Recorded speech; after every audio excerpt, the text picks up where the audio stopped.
Bayangin aja, ada emas puluhan ribu ton di dunia ini. Itu artinya, semua emas yang ada di brankas Bank Indonesia itu cuma remahan kacang di piring besarnya. Nah, sekarang lu dengerin gue baik-baik. Konon, sebagian dari remahan kacang yang jumlahnya mind-blowing itu tersembunyi, terkubur dalam-dalam di tanah kita sendiri, di Indonesia. Bukan cuma fiksi, ini sejarah berdarah yang disebut emas Yamashita. Gini, gue jamin, lu semua pernah dengar nama harta karun Jepang di masa Perang Dunia Kedua.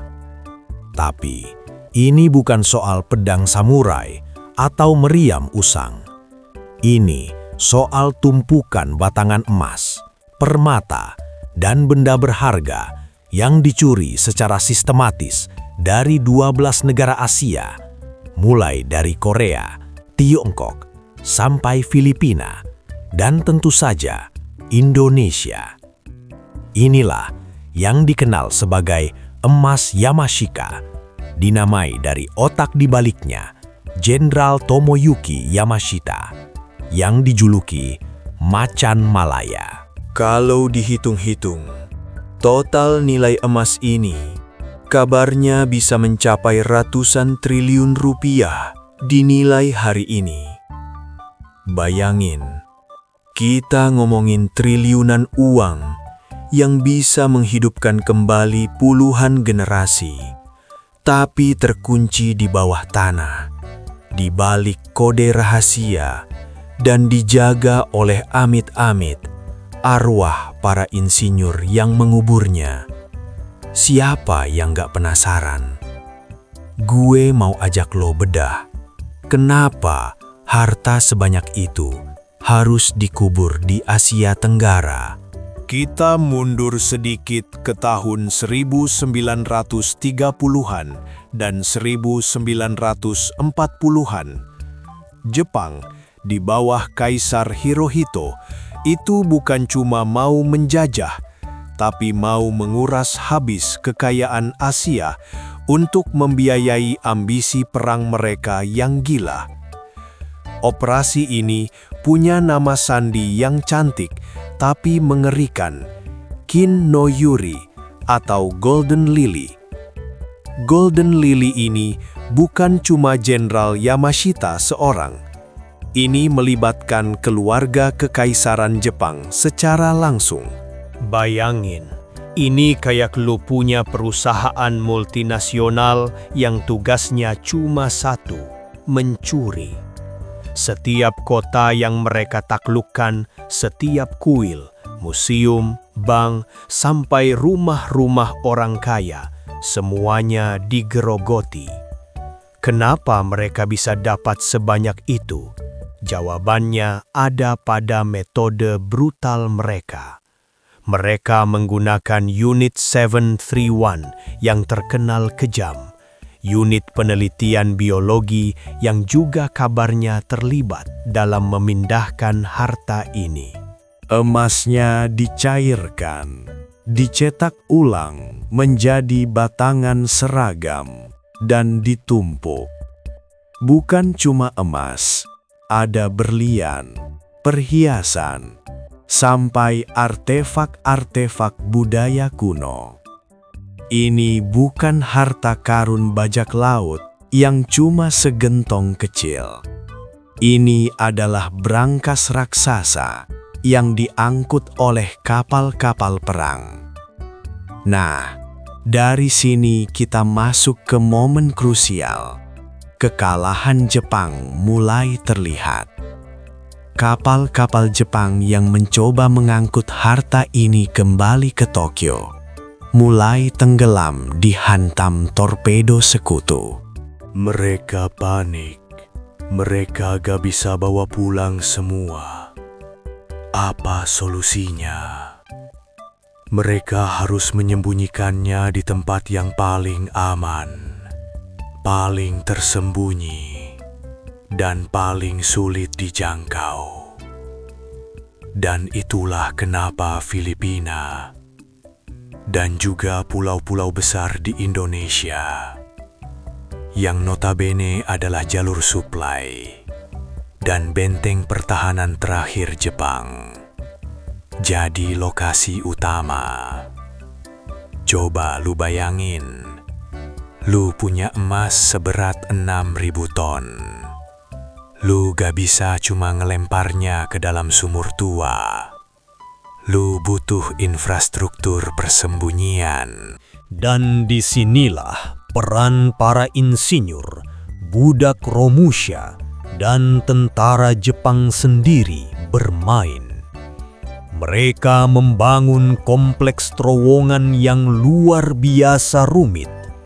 Bukan cuma satu lubang, tapi jaringan yang berlapis dengan jebakan, pintu baja bertekanan, sampai lorong yang dirancang untuk runtuh sendiri begitu isinya dimasukkan. Konon, beberapa tempat persembunyian itu letaknya di bawah tanah dekat sungai atau area gunung berapi, dirancang agar jika ada gempa atau ledakan kecil, air atau lumpur panas akan menutupi semuanya. Nah, sekarang kita bahas kode rahasia itu. Banyak orang salah mengira bahwa kode itu adalah peta yang digambar di selembar kertas tua. Bukan.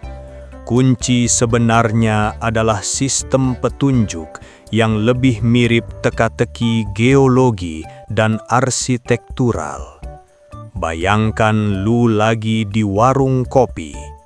Kode ini bukan tulisan, tapi bisa berupa batu yang bentuknya aneh, seperti batu kura-kura yang menghadap ke arah tertentu, atau batu gajah yang belalainya menunjuk ke sumber air, atau bisa juga kode yang dipahat di pohon-pohon besar, berbentuk huruf katakana atau kanji kuno yang artinya turun 15 langkah dari sini, belok ke air terjun, ledakan bebatuan kedua.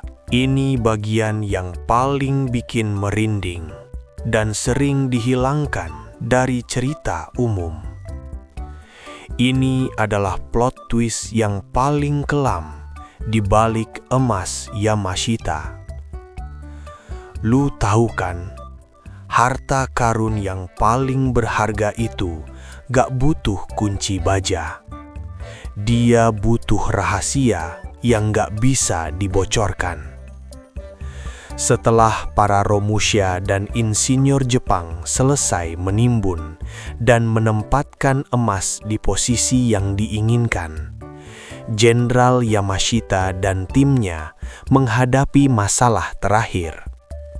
Bagaimana memastikan rahasia lokasi ini mati bersama mereka, bahkan jika mereka tertangkap atau kalah perang? Jawabannya, mereka membunuh semua orang yang tahu lokasi tepatnya. Ya, benar. Menurut beberapa kesaksian, termasuk kesaksian seorang intel Jepang yang selamat, para insinyur dan tentara yang terlibat langsung dalam penimbunan ini dieksekusi di dalam atau tepat di atas terowongan. Mereka ditembak, dipenggal, atau bahkan dikunci di dalam terowongan yang kemudian diledakkan. Tubuh mereka menjadi penjaga abadi bagi harta itu, memastikan bahwa tidak ada satupun saksi mata yang bisa menceritakan rute atau tata letak jebakan. Kenapa kita sebagai orang Indonesia harus peduli? Karena selain Filipina, Indonesia adalah medan pertempuran utama dan pusat logistik Jepang. Kita punya Kalimantan, Sumatera, dan terutama Jawa. Indonesia punya faktor yang sempurna untuk penyembunyian, geologi yang rumit, pangkalan militer kolonial, tenaga kerja Romusia, dan kedekatan dengan Australia. Cerita-cerita lokal di Indonesia, dari Aceh sampai Papua, selalu punya versi masing-masing soal harta karun Jepang. Buat lu yang skeptis dan bilang, itu cuma mitos warung kopi. Gue kasih satu studi kasus nyata yang menguatkan narasi ini. Kasus Rogelio Roxas. Pada tahun 1971 di Filipina, seorang tukang kunci bernama Rogelio Roxas menggunakan peta yang diwariskan dari seorang mantan tentara Jepang, berhasil menemukan sebagian dari emas Yamashita. Bukan hanya batangan emas, tapi juga patung Buddha emas murni setinggi 1 meter dengan berat 1 ton. Tapi tragedi mengikutinya. Begitu berita ini sampai ke telinga Presiden Filipina saat itu, Ferdinand Marcos, Roxas diculik, disiksa, dan harta karun itu disita oleh Marcos. Emas Yamashita yang ditemukan Roxas kabarnya menjadi fondasi kekayaan luar biasa keluarga Marcos yang kita kenal hingga kini. Pada akhirnya, pengadilan di Hawaii, Amerika Serikat memenangkan gugatan Roxas melawan harta kekayaan Marcos. Secara hukum, mengakui bahwa Roxas telah menemukan emas Yamashita dan dicuri oleh Marcos. Keputusan pengadilan ini adalah fakta sejarah yang paling kuat bahwa Golden Lily itu nyata. Pertanyaannya buat lu. Jika lu adalah orang yang menemukan emas Yamashita, harta yang dibeli dengan darah, kekejaman, dan air mata jutaan orang di Asia, apakah nilai emas itu akan sama? Apakah harta karun itu akan membawa keberuntungan, atau malah membawa kutukan yang sama mengerikannya dengan operasi Golden Lily yang menciptakannya? Coba lo share pendapat lo di kolom komentar. Menurut lo, Yamashita beneran ngubur emas itu di Indonesia atau cuma mitos lokal? Dan jangan lupa subscribe ke channel Tahu Gak Sih Lu, biar lo gak ketinggalan fakta-fakta mind-blowing lainnya. Sampai ketemu di episode selanjutnya.